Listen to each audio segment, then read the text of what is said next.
The recording has begun, sir. You may begin.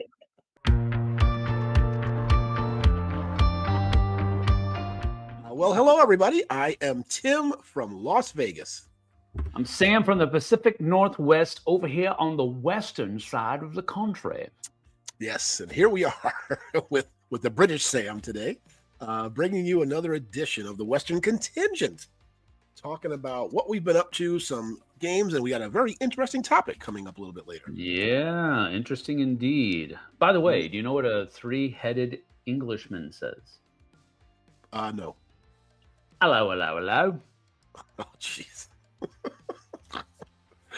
Let me see. You are a dad. That would be a dad joke. Yes, that is correct. Awesome. You got it. But what have you been up to, Sam? Anything interesting lately? Well, I am filling my time this week with heat, pedal to the metal. I've been, let's see, yesterday was my, I think, third game this week. Wow. In the last 7 days of heat. So I'm playing the mess out of it. I got the new Tunnel Vision expansion in, and we've been playing that. Played it twice. I've played Heavy Rain. No, I'm sorry. I've played Heavy Rain twice. I've played Tunnel Vision once, and we're about to play Tunnel Vision again today. So one of the coolest things about, and we talked about expansions in the last one, one of the coolest things about it is that it kind of, a good expansion reinvigorates your love or of a game.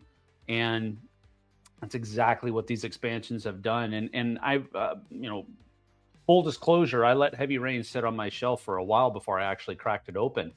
And, but as soon as I did, I was like, oh man, I got to try Tunnel Vision now, and it was like Tunnel Vision we bought it and boom, went right onto right onto the table. There was no pause at all. So we've been playing that a lot. We've got a lot going on as far as, the end of school is concerned. We have Ring cameras set up all over our home, and the living room camera went off while we were in church last night. And I was like, what in the world's going on? I was serving on tech crew at my church. And so I open it up, and there's my son in his new football helmet and new pads that he picked up from school because practice for next year starts next week. And he's just like dancing a jig in his new helmet and I'm like, dude, you're such a weirdo. What in the world? So we've got that going on. So basically fall football is starting right, on Monday with their first practices, and then they're going to have practices throughout the summer. That's starting. We've got our oldest in the house is graduating from high school. I believe next Saturday. Not tomorrow, but next Saturday. And we've got end of the year concerts. I'm, my service schedule at church, and it's just a lot's going on. We're city group leaders, and so that has we had an extra lunch meeting for kind of like a get together of all of the leaders and the new leaders rather. So we've had that. We've had our regular city group. We've had just a lot of different stuff's going on. So it's been busy, but it's good, busy. It's just busy. So it's the way it is. But we're looking forward to Father's Day. I've got my dad coming in. We flew him in for a Stronger Man conference that we're having at our church Father's Day weekend. So that'll be a cool time of me and him and my two sons going to that together. That we're looking forward to that. And then right after that is Origins. And I'm going to be at Origins to help Berkey, Kevin Burkhardsmeyer, and Game Toppers. So I'll be there doing that with them, and life happens at a breakneck speed, and sometimes you just have to try to keep up. and that's where I'm at right now. I'm just like, okay, let's keep running, let's keep running, and it's just the way it is. But what about you, dude? You have got a break, well, kind of a break, Mhm. coming up in the next couple of weeks. But what's other than that? What's going on? Just getting ready for Dice Tower West, or I shouldn't say getting ready. It's like a like people don't realize. Yes, it's a once a year Sure. event, but it's a Yeah. 365-day sort of working to get there. Yeah. And but it's been fun because I've been working on the library now, really, because we have to. What I did the other day is I went through all of well, the majority of our shelves, like 1 through 25, Mhm. called zero play games from Dice Tower West. Oh, games that have not been played. Correct. The ones 0 that just checkouts, don't 0 get checked plays. out. Yeah, from Dice Tower West, and just shelves 1 through 25, I came up with, like, 3.5 shelves of games that had 0 checkouts, and the thing about it, nothing really surprised me when I look at the shelves. One game really made me sad, though, um, and that was Twilight Struggle. Uh Oh, yeah, that really made me sad. One of the reasons it made me sad is that's how Dave and I met. Actually, Dave and I yeah, run yeah, Dice Tower West together, and we met by playing Twilight Struggle. We found each other on yeah, BGG. We both wanted to play, and that was number one for what, 5 years or 6 years or something. I mean, but zero. yeah, So that just made me a little bit sad. But nothing really surprised me, right? Because we just have so many games to play, of course. yeah. And then we're also making sections. We're adding a new section, a cooperative game section. Oh, I've already got one complete shelf, and I'm probably going to end up with two at least. mm, And again, you have to make decisions, right, when it comes to things, because do you want, say, a cooperative game in a cooperative shelf, or if it's a two-player game, do you want it on the two-player shelf? So it's things like that. Or do you want it in the designer shelf? Because I'm coming up with designer. We have designer sections too, and we're going to mm. have them labeled and all that kind of stuff. And then the 23rd of June, we have a full staff meeting, our first full staff meeting, getting Cool. ready for Dice Tower West 2026. Mhm. So yeah, it's just exciting, when it kind of starts, ramping up and getting going, and Yeah, just give people an idea, because we just ended what, March, April, May, and now it's coming up in June, and we're already starting yeah, meetings for right. next year. So Yep. That's cool. That's an interesting dilemma to have as far as when you're curating a library like that. Where do you put, even if it's like, I mean, books, I guess, are a little bit more cut and dry as far as that's concerned. If you're curating a real, like a book library, it's probably a little bit more cut and dry based on what kind of book it is, and then who, in just alphabetically by author. But games enters into uh, a game can have probably multiple homes within a library depending oh, upon absolutely. how you organize it. So that's an interesting quandary that you probably find yourself in. But I guess my 2 cents would be to focus on what is the biggest draw for that game. If it's the fact that it's 2 players only, and, the fact that it's a cooperative game is kind of maybe just behind the scenes a little bit, then it should probably go in the 2-player game. But if it's like if the reason it's popular is that it's cooperative, then you might put it in the other. But that's an interesting dilemma to have, but it's a cool thing. What are you going to do? I know you already talked a little bit about you had a sale or something like that with your local people there. What are you Correct. going to do with the other people, with the other games that you're going to cull? Well, Um, the Go the ahead. zero play games, we're not really culling. We're just taking them out of our um sort of 1 through 25 shelves, because the 1 through 25 shelves, those are how many Travel. shelves we bring to WSBG, because we run the open play there. We don't bring Yeah. our entire library because it just doesn't have the population. There's only what, 500, 600 people there. Sure. So we bring shelves 1 through 25. So those are the ones. And all I'm doing is I took out the zero play games in 1 through 25, and I moved them to shelves. What were they? They're going to come out to 39, 40, 41, and 42. So the goal of the goal of the Dice Tower West library is to get up through 1 through 50 to be kind of our main library. Then we have Mhm. 51, which are all sort of the code name size boxes. And then we have 52, 53, 54 are the small box game shelves. And then we have like other shelves on top of that for newly added, for other things like that. Yeah. So yeah, we're just moving them now. And once we get to 1 through 50 of the main library, that's when we'll start culling and they'll be coming Wow. out. So Okay. yeah. Wow. That's interesting. Yeah. JT and I on the last couple of weeks, we've been focusing on the BGG top 100.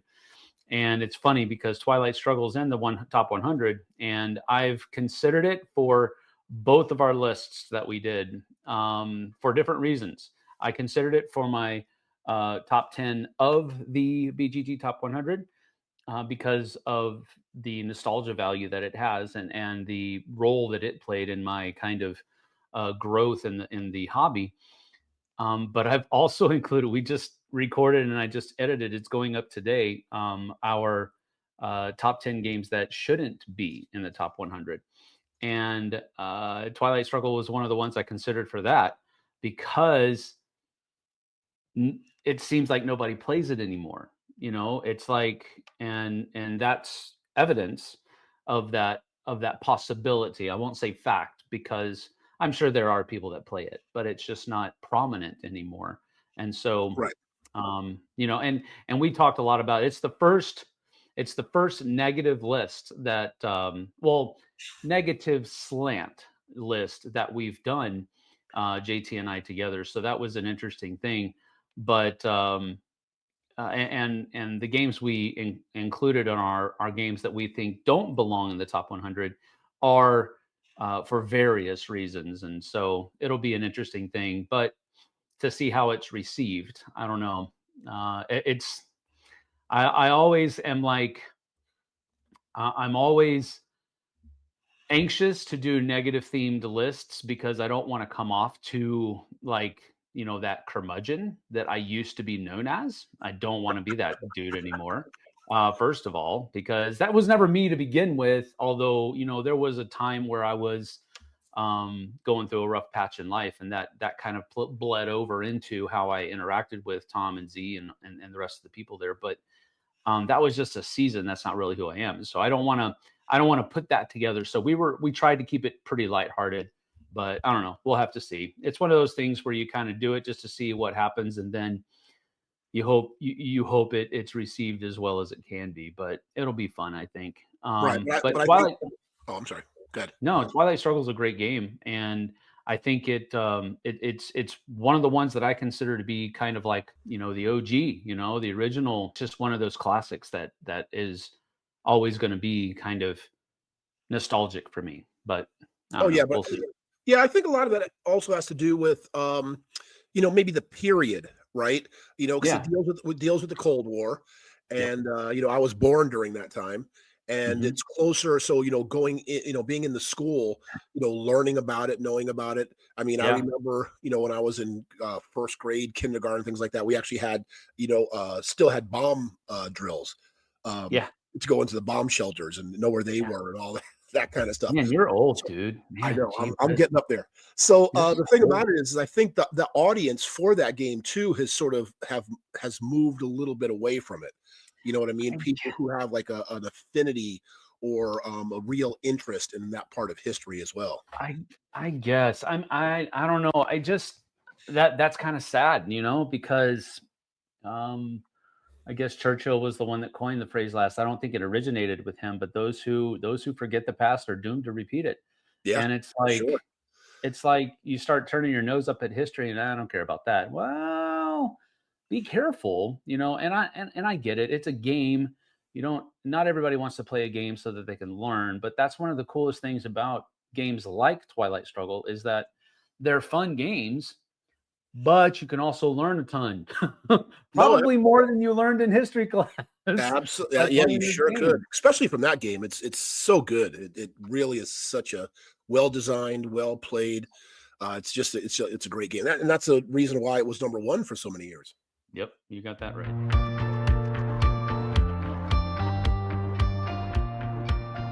All right. Well, what have you been playing lately, bro?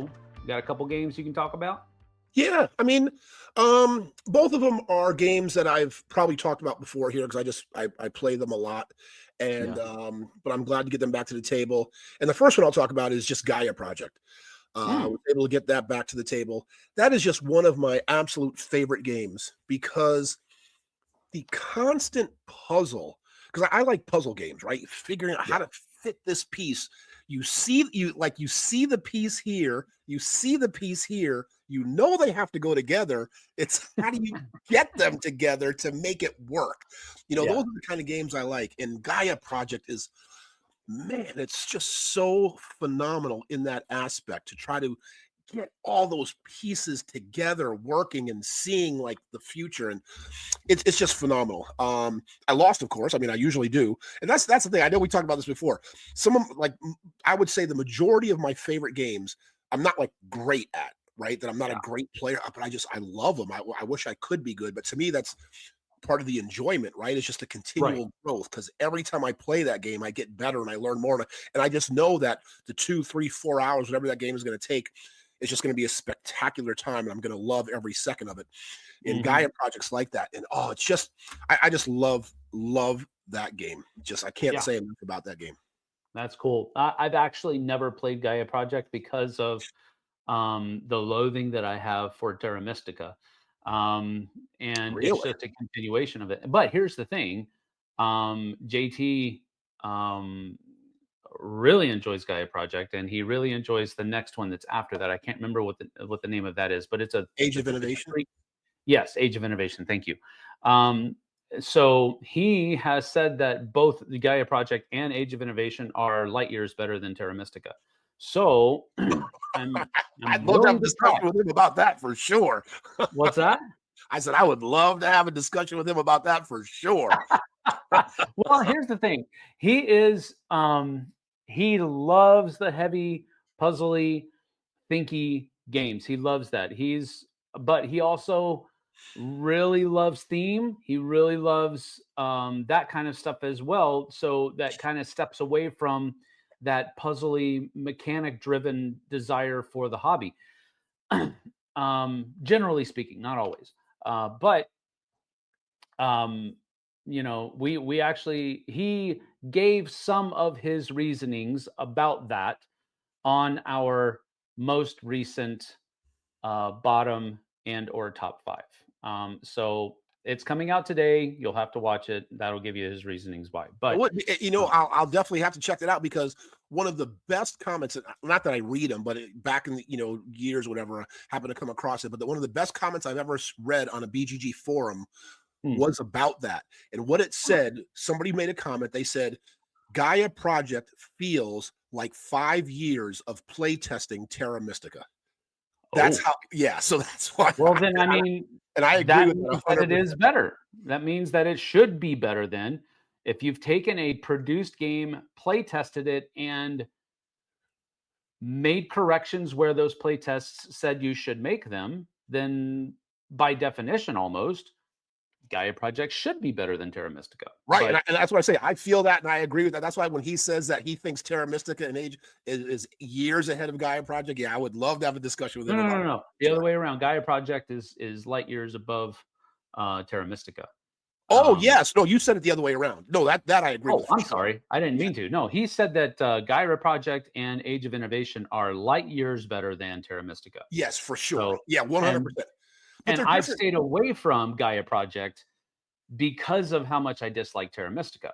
So that means that maybe I should try Gaia Project out, and it has the sci-fi theme as well. So there's some reasoning there, but I've just generally stayed away from it because of its complexity and the fact that it's a heavier game, and I'm usually not Right. a that kind of heavy Euro gamer. But that's all and well. The first game that I'm going to talk about today is a game that I just reviewed this past Wednesday on the Dice Tower, and it was called Goryo, Goryo with a long symbol on top of it. And it's a game that's themed around. It's a two-player game, hidden movement, where one player is going to take on the role of a mischievous feline spirit called Goryo, and the other player is going to be controlling four samurai that are working in this palace trying to protect the artifacts that are in it. The Goryo is trying to go around and break 5 objects. Just like, a cat would knock it off the shelf and mission accomplished, that kind of thing.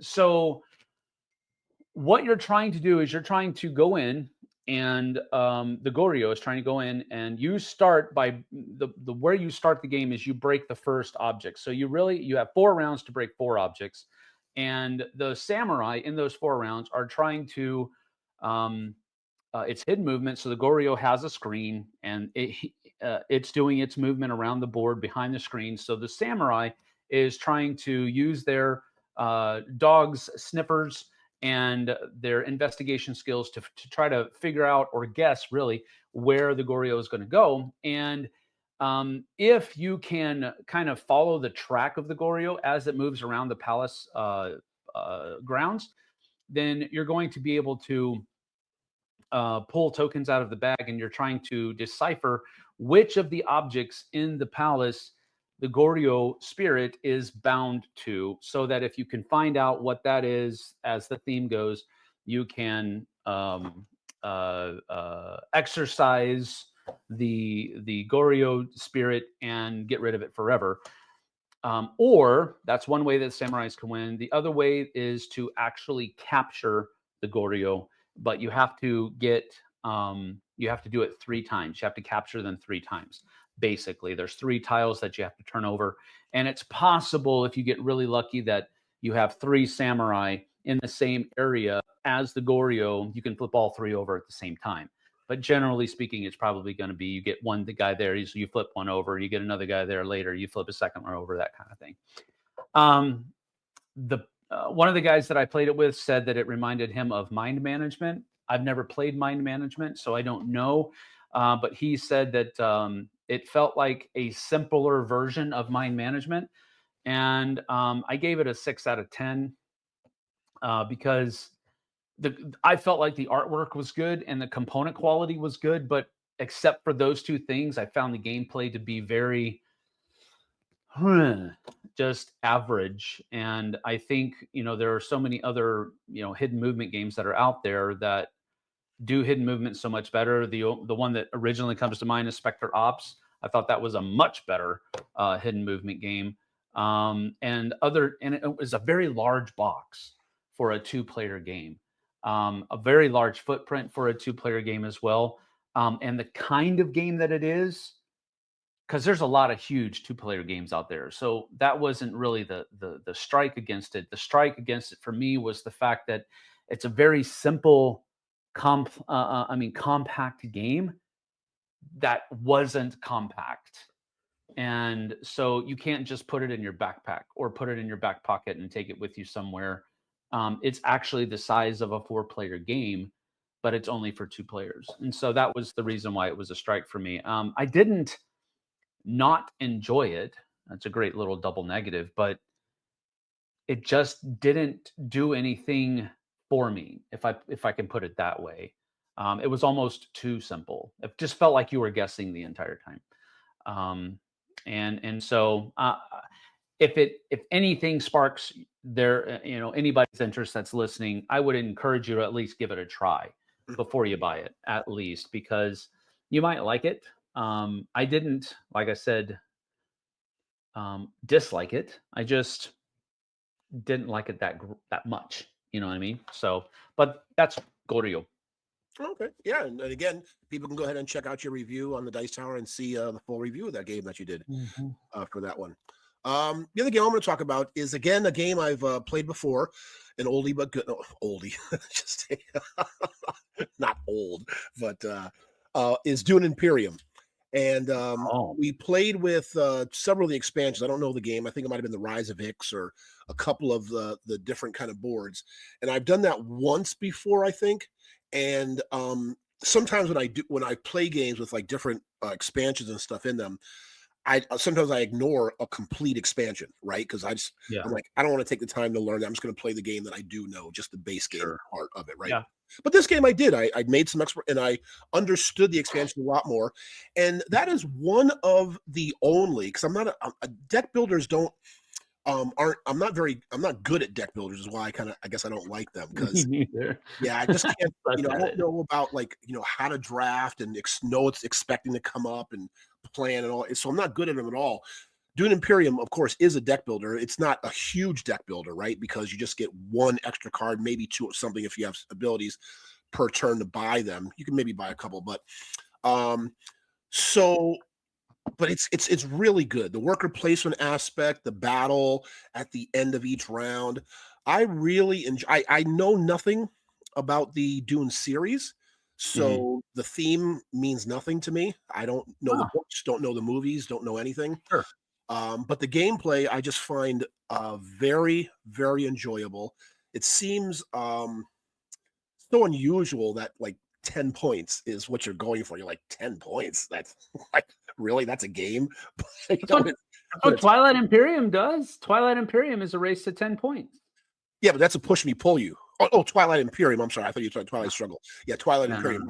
Right. Yeah. So you think, wow, 10 points, that's nothing, right? But again, it's but It's it's hard just to get points. it's hard to get points. It's hard to keep points because right because when you go up Yeah. the little faction tracks with other people can take the points from you. You can earn it, but then Mhm. they can get it back, and it's Yeah. just it's very well designed, very well. And I think the reason that I'm sort of able to tolerate it because I'm not a deck builder fan or I'm not good at those games is because of the worker placement Mm. aspect. Yeah. Because again, I like I like being in trouble in games, right? I just find that so appealing. That's why I love Being in innovate. trouble? Is that what you Yeah. said? What's that? Oh, okay. Explain that. Being in trouble, what do you mean? What I mean is like just like digging yourself out, right? Trying to figure like that's why I Oh, love the game uh, innovation so much because you're always like sometimes behind. You got to figure out how do I get out of this mess? How do I dig out? And the mm, same thing with Dune Imperium, because like you can get a hand, you draw 5 new cards each time, but you may not be able to get the action you want to play because sure. you have to have the symbol on the card in order to place your worker in one of those spots. So that's what I mean. I find fascinating. That's what I really like about those types of games where getting out of trouble. It's like, oh, okay, I can't. Mhm. There's zero way to do what I need to do, what I want to do. So Yeah, what am I going to do? You know, right. and I just really like that about this game because you have to do that several times where you're like you got this big plan in your head. Okay, oh, I'm going to go there. I'm going to do this. I'm going to do that. You pick up your cards and you're like, you can't do it. There's just no way to get to that spot, right? And oh, Yeah. that's just so delicious. I just love that. Just love that. I've never heard it explained that way where, you play the game while you're in trouble and you have to dig yourself out of trouble. That's an interesting way to put it. I've never decided to put it that way. I just looked at it as like different decisions that you have to make, but it is true. You do have to kind of struggle with some games to keep your head above water just so that you can continue to grow. And once you do get your head above water, it's keeping your head above water so you can swim and get further down the path. So yeah, Yeah, I see. especially like when you know you're first, right? Like Right. the next round, you're first player. You got Mhm. your whole turn planned out. I'm going there. I'm doing this. I'm doing that. Doing that. Great, got it. I'm first Mhm. player. Pick up your Mhm. cards, and it's like, nope, that ain't happening. Yep. Yep. Yep. Get it. Well, the last game I'm going to talk about is a game that I have talked about here recently because I just started playing it and I am going to be doing a review of it here pretty soon. But this one's called The Unmatched Adventures Tales to a Maze. We played it. The reason I'm doing that is because I have played it a couple of times and then I've played it also 3 player. I played it a couple of times solo and then I also played it 3 player. And then we played a 4 player game of it at our church game day. And um, sometimes when we as hobbyists think, "Oh, this is definitely a gateway game." I think this is definitely a game that's going to appeal to people who don't normally play games on a regular basis, on a like almost on a daily. You know what I Right. mean? We might not play games every single day, but in a weekend we'll play 5 games. That averages out to about a game a day, at least for a work week, right? So when we think that a game is simple, or we've talked about this before, or easy, the word, um, you put it in front of somebody and they super struggle with it. And I'm not talking about just, a lighthearted struggle. They seems like they cannot grasp the the core tenets of the game. It's that foreign to them. And I say foreign on purpose because it's not necessarily, in my opinion, that it's too hard for them. I think it's just too far off the beaten path for them because they haven't worked their way through playing other games to become familiar with the mechanisms that the game we think is easy employs. Does that make sense? Yeah, absolutely. So yeah, I had that experience with Unmatched Adventures. In my estimation, um, a, a a super simple game. You you have you only have two actions on your turn, and you only have three choices to choose from for those two actions. But how that plays out, we had two people playing the game, and one of them was kind of catching on, but the other one just, I mean, we were in the last turn of the game and they were still asking questions. And I'm like, I know I didn't teach this game poorly. I was, I'm not trying to be haughty. I've played this game. Like at that point, I had played that game 4 times that week. I'm like, I got this locked in. I had even worked on how you explain and what you explain and when and all that kind of stuff. And I'm like, oh, why? And I just, I came to the realization that, you know, it's a lack of familiarity with games makes some games just more difficult. And I definitely had that experience with Unmatched Adventures. I think it's a really simple game. I really, really do. But I think it's so far off the beaten path. That's the way I put it earlier. It's so far off the beaten path for some people. It's just difficult for them. And if the lady that was having a difficult time understanding, she's so sweet and she's such a nice person and such a good player. Um, but it takes her many times. Like she loves Foundations of Rome, absolutely loves Foundations of Rome. But I remember the first couple of times she played Foundations of Rome, she was like, I don't get this. And then about 3 or 4 games into her coming back to, and it's because of the bling factor that Foundations of Rome has, um, it finally clicked one day. And now it's like, did you guys bring Foundations of Rome? And she just wants to play that game all the time. And we didn't bring it last time, but we told her we'll bring it next time. We'll make sure. She was like, okay, good, good. But it's just one of those things where you think, "Oh, yeah, this game, anybody can pick it up," and then people just struggle with it, and I'm like, "Okay, I gotta pull back a little bit. I gotta understand my audience a little bit better." But, No, I think to me the one of the reasons, and I think you said it, is the familiarity with games. yeah, Because it's the simple concept, right? Because we know games, and it's like, hey, if you play games, you know there's a couple of things inherent. You're going to take a turn, you're going to do an action. That yep, regardless of the game you play, that's what you do. But sure. for some people who like don't play a lot of games, that isn't just an inherent concept with them. They're like, oh, this is something I know nothing about. Like Right. I don't even have the concept of taking a turn and doing an action. Like they haven't even, you know what I mean? It's like I Mhm, don't know what this is about. I'm going to look stupid. It's intimidating. So all of these things enter their mind first, and that's mhm, why they have the trouble because they just can't be like, oh, okay, I'm going to take a turn and do an action. That's the yeah. basic concept of gaming. And Well, I think, well, part of the, there's a general looking down upon the idea of having games that are considered gateway games. And I know that we can have an entire discussion about that. But she's in that situation now because she has been coming to our game nights and game days on a regular basis for months now. And I think she might be in that kind of danger area, if I can put it that way. I don't really mean it that way, but where there is a familiarity with games. So when you explain something to her, she's like, oh, yeah, I can get that. And then you start playing through it, and she realizes about halfway through the game, like, oh, my head isn't above water. You know what I'm saying? right, And So she's in that kind of that gray area there. I won't call it a danger area, but that gray area of being familiar with games, but not being as familiar with games as other people are. And she sometimes, and again, geez, I don't want to feel like I'm holding her down because I'm really not. That's one of the reasons why we found out. I was like, oh yeah, she's played games that are more difficult than this, so she should be able to get this.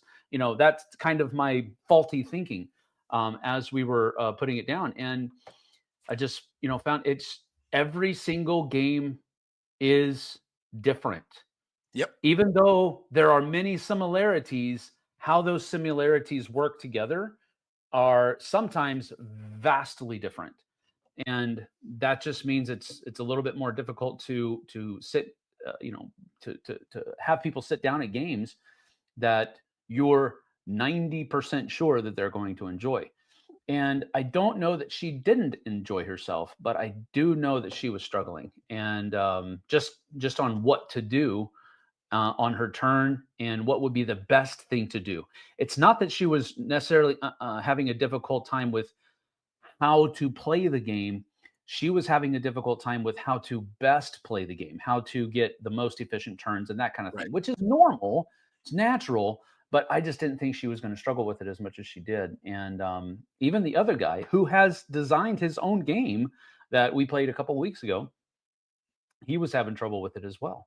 But it's, different Yeah, but strokes for again, different folks. right, a different sort of, and a lot. We talked about it before. We had a whole conversation about that, about how, what is an easy game, right? And everybody has Sure. different levels. I mean, I remember Yeah. I had an employee one time at Meepleville, told me Kemet was easy. That he used to teach it, you know what I mean? Like, and again, my definition, is like a minute. If you can explain a game in 30 seconds or less, that's easy. Like just one. Yeah. That's an Right. easy game. And Yes. you go up from there. But a lot of that has to do with us personally. Like, for example, one of the game Yes. groups I have are brother and sister, former lawyers. Mm. And I think it's a lot of it is my fault because I'm like, wow, these are smart people. They're lawyers. They Yeah. should be able to understand this, right? It's Yeah. not that difficult. But Yeah. maybe because of their background, they're real analytical. And I'll say, like, okay, so you move your red piece. Well, why did you move the red piece? Well, why is it red? Why does it, it's like, oh my God. So What's the meaning of life? yeah, so maybe because of how, their training, Yeah. they just make simple things so hard because that's who they are, as Overthinking it. Yeah. overthinking it, yeah, and things like Yeah. that. So,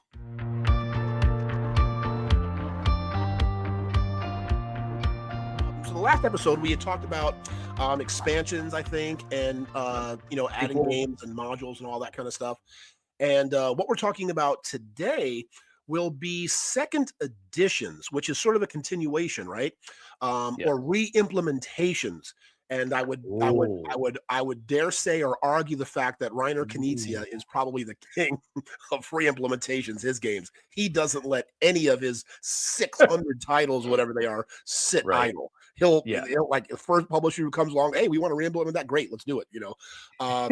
So he just does, right? His games are always out there. So, yeah, what are your thoughts on second editions or re-implementations? Wow. Well, I was having this discussion with a buddy of mine the other day about, sometimes. Well, no, it wasn't. It was one of the streams that I was doing. The It Belongs in a Museum stream, because one of the games that I was doing, we were going to go over Kingsburg, and it was the original edition Kingsburg. But I had the first edition Kingsburg with To Forge a Realm, which was the expansion that they made for the first edition. And since then, they've come out with, I think, two other versions of Kingsburg. They had a Kingsburg second edition, which um, included most, if not all, of the elements of To Forge a Realm, the original expansion.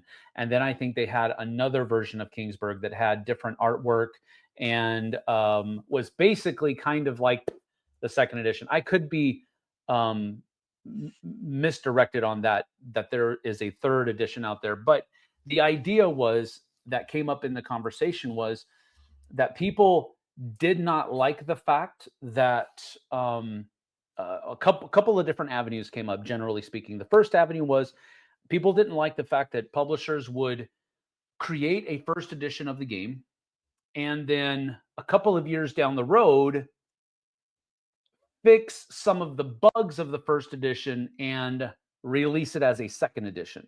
They Mhm. didn't like that aspect. And then another avenue that the people in the chat took was, um, they didn't like when a publisher would come out with a first edition of a game, expansion A, B, and C, or just A and B, or just A or whatever, and then come out with the second edition of the game that wasn't compatible with any of that other stuff. Oh, right. Um, so it really depends. For me, it depends upon what kind of edition. Like, for example, is a 10th anniversary edition truly a second edition? Or is it just a deluxeified edition? Is there a difference between deluxeified and second edition? I Right. think there could be a conversation point made there.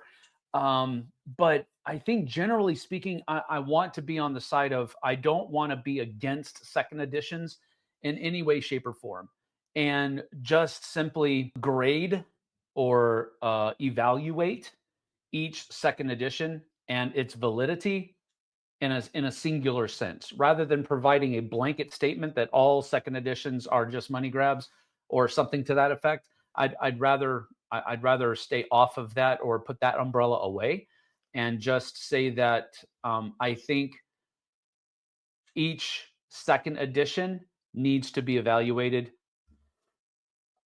on its own, Oh, rather absolutely. than providing that umbrella.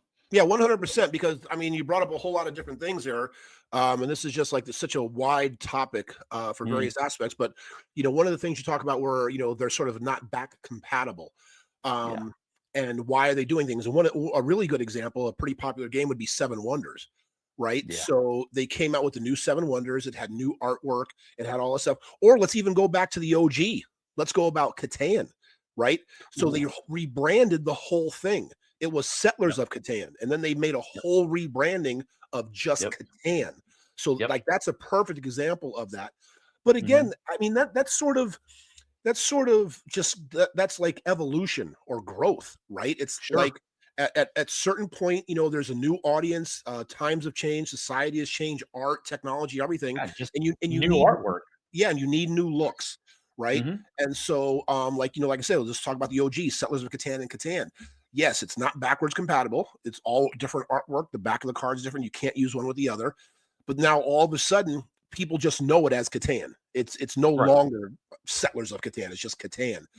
right. Um, so yeah, and it brings you to a new audience, right? So like Seven Mhm, Wonders, which is a lot newer than Catan. mhm. People maybe started in the industry playing that game, loved it, played it, and then it sort of gets pushed back on the shelf because of the newness.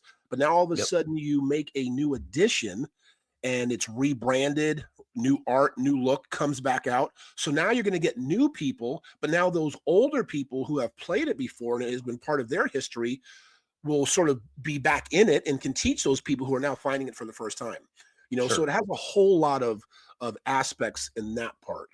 As Um, long as they don't make a lot of rules changes. And now I have seen some second editions where they make some significant rule changes, and unfortunately, I can't think of anything that comes to mind. But with that having been said, I as you were speaking, I saw in right behind me, Memoir 44, and they're coming out with a new edition, I believe, this year. But they also have Battle for Hoth coming out, which is another. It's another implementation of it. I'm not even going to call it a re-implementation, because they're using the Galactic Battles system that was used for their sci-fi version, um, that came out, that I didn't like very much.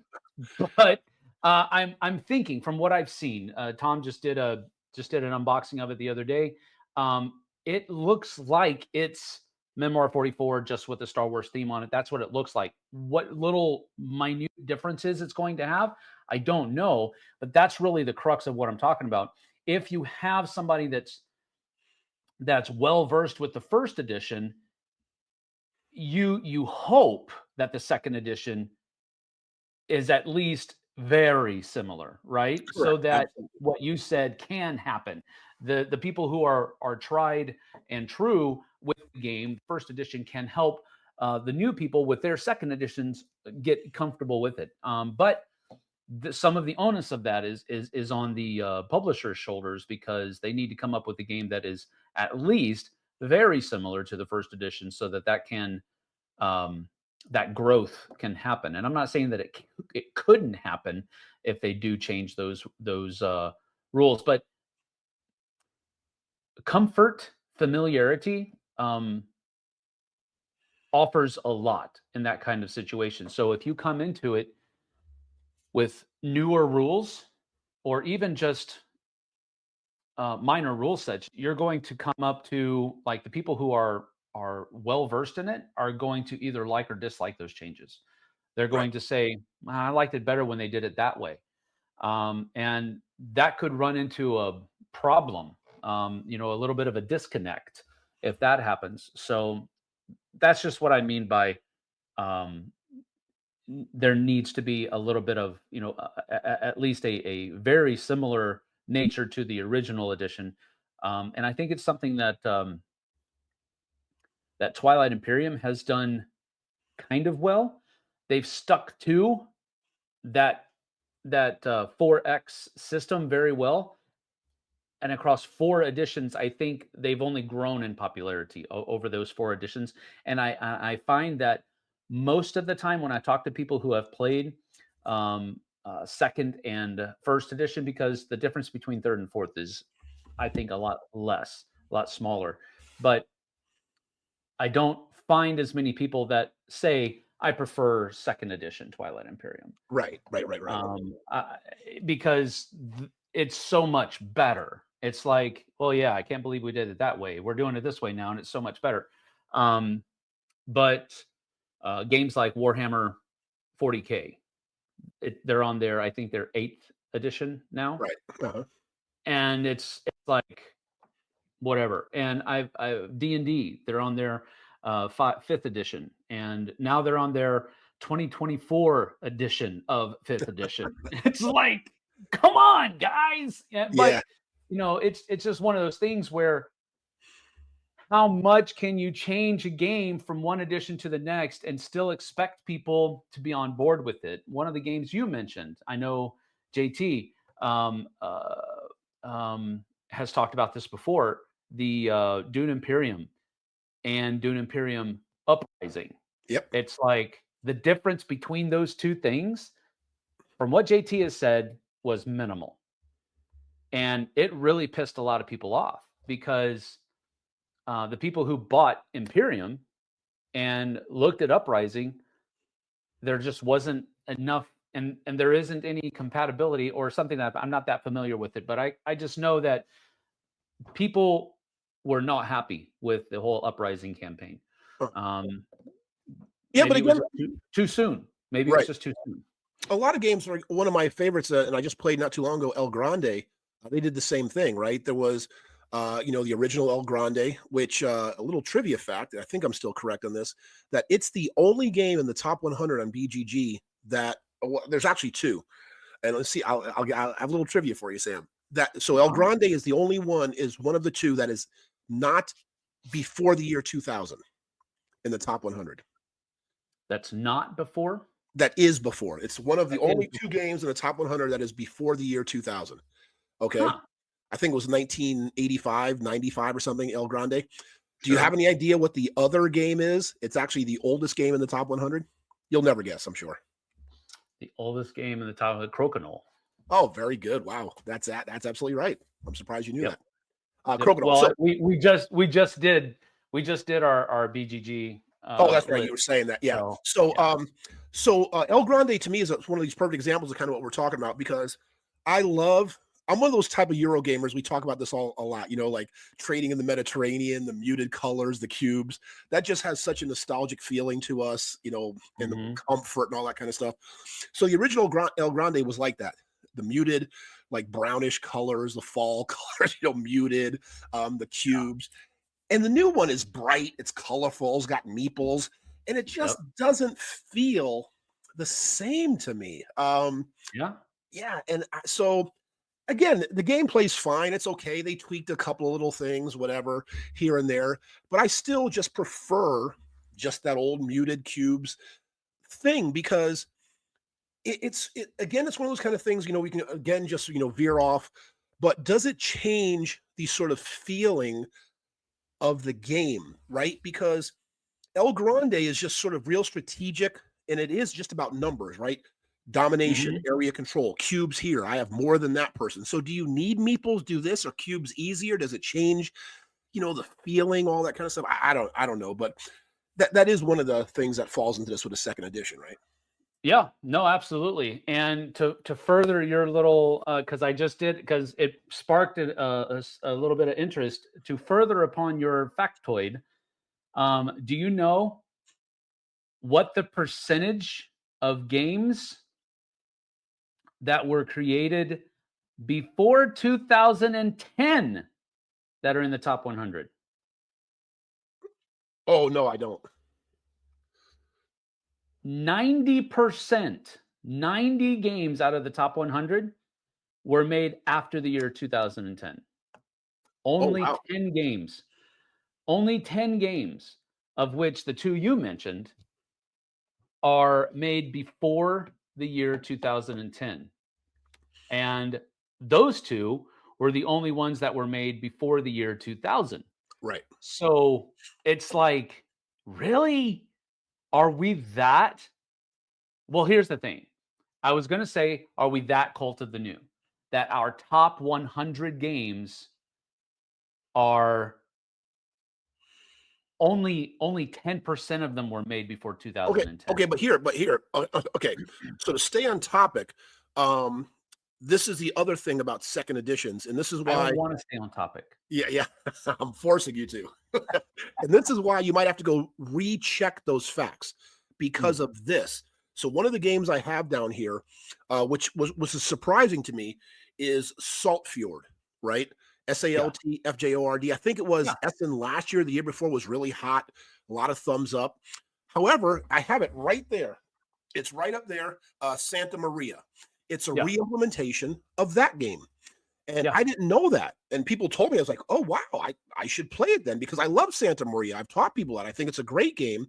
I didn't yeah. realize it was a reimplementation. So, what I'm saying is it'd be interesting to see if your facts are actual facts, if it's true, because Mm. there could They be might be re-implementations. there could be reimplementations. So they may be under a different name, Well, right? here's the thing. Here's the thing. And again, we're getting into this and but it fits this conversation because here's the thing. Listen, JT came up with this thought. Did you know that 27 of the top 100 are related to each other in some way, shape, or form? For example, there is, let's see, there's a couple of different versions of Great Western Trail in there. There is all three of the Pandemic Legacies are on the top 100. There's a couple of different versions of Clank in there. Um, it's stuff like that. That 27 different titles in the top 100. So basically, over 25% of the top 100 are just multiple versions of the same game. Right. Which again, that JT and I were talking about this. That's kind of not cool. Oh, What? but Sam, even to go further on that, so there's a minor distinction of what you're talking about, okay? Because the three pandemic legacies, 0, 1, and 2, Yep. are different games. Okay. Eh, Well, wait, eh. just let me continue. You'll understand what I'm saying. What I mean, they're different games because, and I believe this is correct. You can check me. I believe the same game, for instance, Agricola and Agricola Revised might be Yes, in the top 100. So they now both you can are. see what I'm Yes, saying. that is correct. Those are the same game. So I don't know why BGG does that. They should take Well, out one of those. Those are the same games. I understand well, Pandemic 0, 1, and 2 are sort of, but they're kind of different, right? But Seven Wonders Duel and Lord of the Rings Duel for Middle Earth. Just a retheme. with minor differences, and they're both in the top 100. So, Yeah, you're yeah, I right. mean, we've got Great Western Trail Second Edition, and then Yeah, down those should at not be right. down at 96 Great Western Trail, New Zealand. So there's three that's hard to say Great Western Trail. There's three Great Western Trail games in the top 100. I'm like, that's a little disingenuous in my opinion. It is 100%, especially like I said, if it's edition one, edition two, or like Agricola and then Agricola revised. Yeah, that's Oh, ridiculous. and another one that we talked about earlier, Terra Mystica, Gaia Project, and that other one that I can't remember the Age of name of. Innovation. Age Yeah, of Innovation. but All again, three of those top 100. yeah, but again, like Terra Mystica, you could own Terra Mystica and Gaia Project and play them both. They're different games. Hmm. Right, it's kind of like right behind me. You got Altiplano and Orleone, even though they're the same designer. There was Orleone and then Altiplano. They're two different games, but they're kind of very similar. And Gaia Project and Terra Mystica are two different games. So I understand Hmm. it's the same designer, same sort of thing, but they're different games. I don't know. Terra Mystica says that it is re-implemented by Gaia Project and Innovation. So, I mean, Well, that's kind of what we're talking about, right? well, yes, but again, it's one of those kind of, it's just a matter of opinion, right? Sure. I would say Age of Innovation.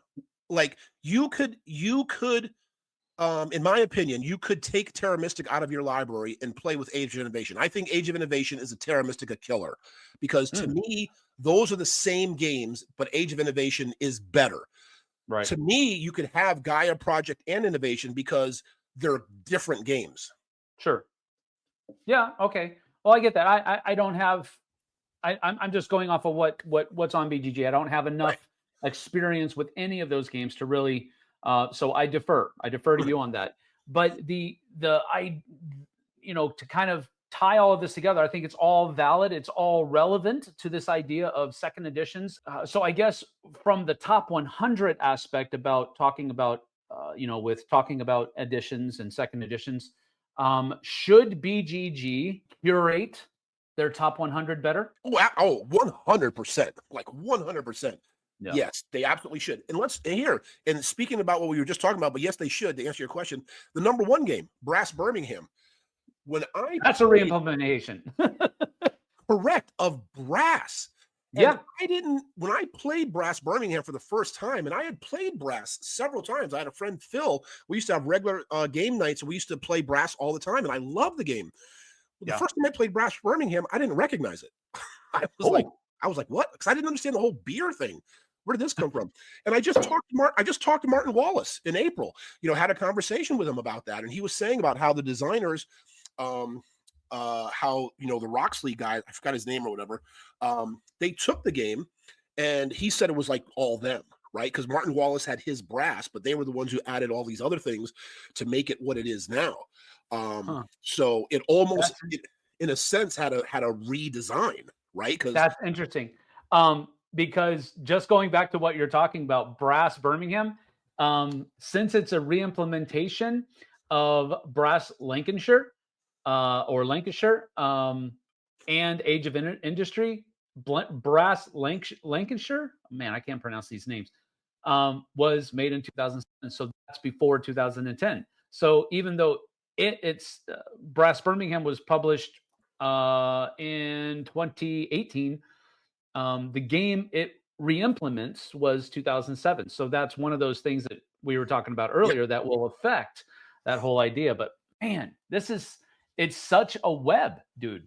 it is. Of and the more I talk about it, the more I'm beginning to understand the ire that I was hearing from the audience during my live stream because it's like, I mean, there are new games that are coming out, but how many of them are actually new games and not just, you know, new paint job Correct. on an Correct. old game?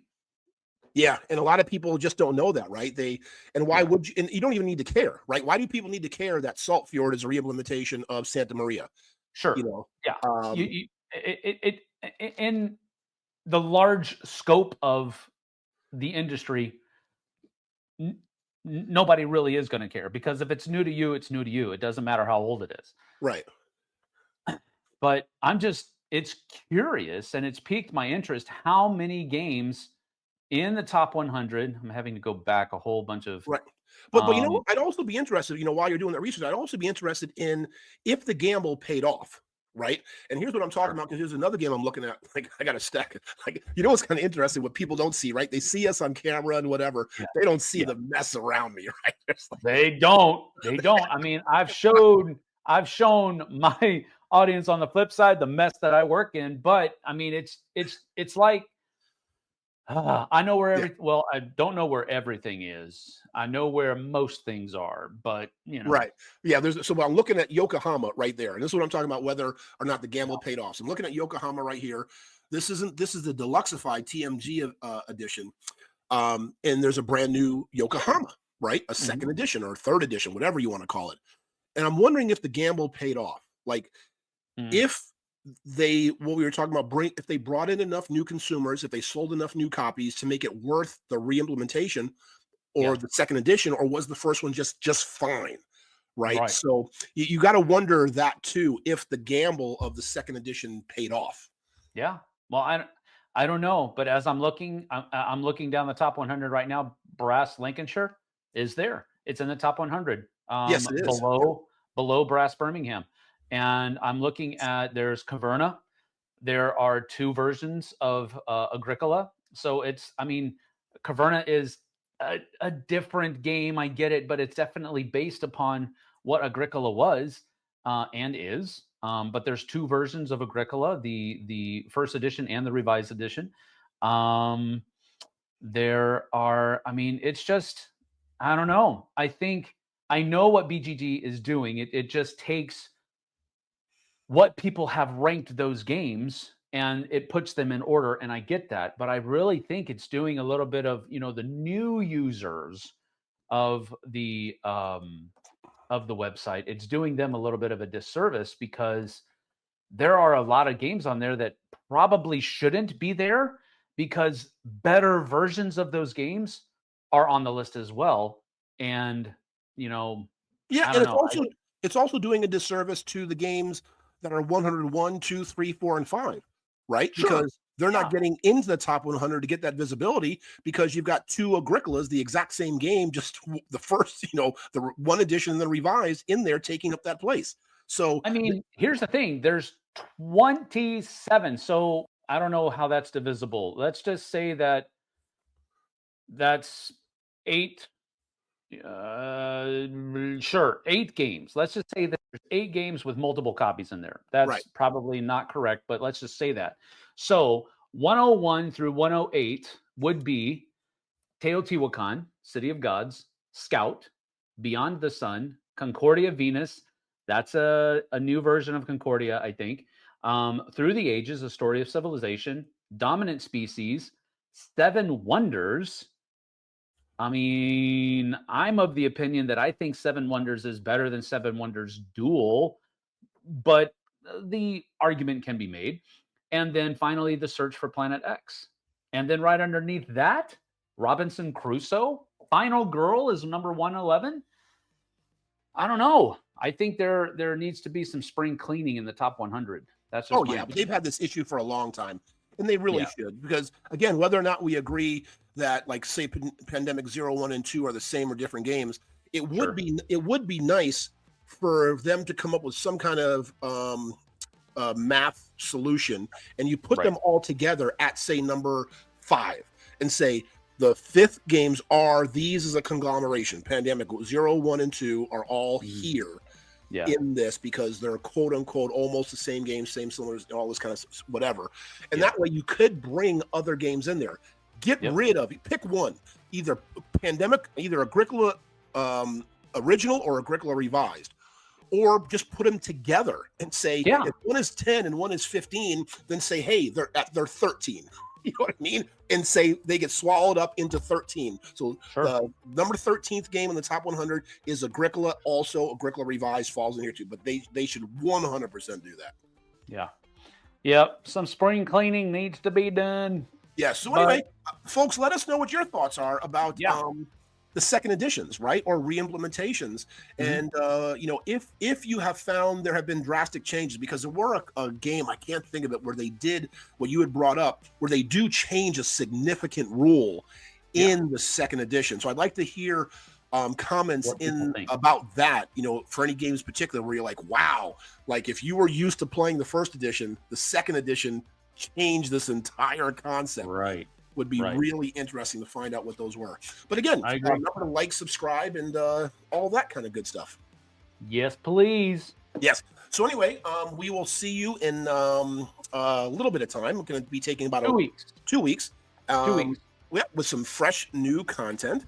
And That's right. other than that, I hope you all take care, continue playing games, and have fun out there, right? That's right. All right. Well, I'm Tim from Las Vegas. I'm Sam from the Pacific Northwest. See you guys and gals on the flip side. All right. Bye, everybody.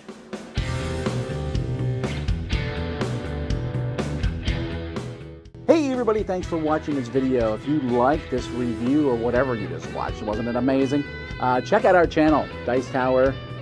We have all kinds of things. We review games, we do top 10s, we play games live. It's all about board games, but especially the people who play them. Check out Dice Tower YouTube channel.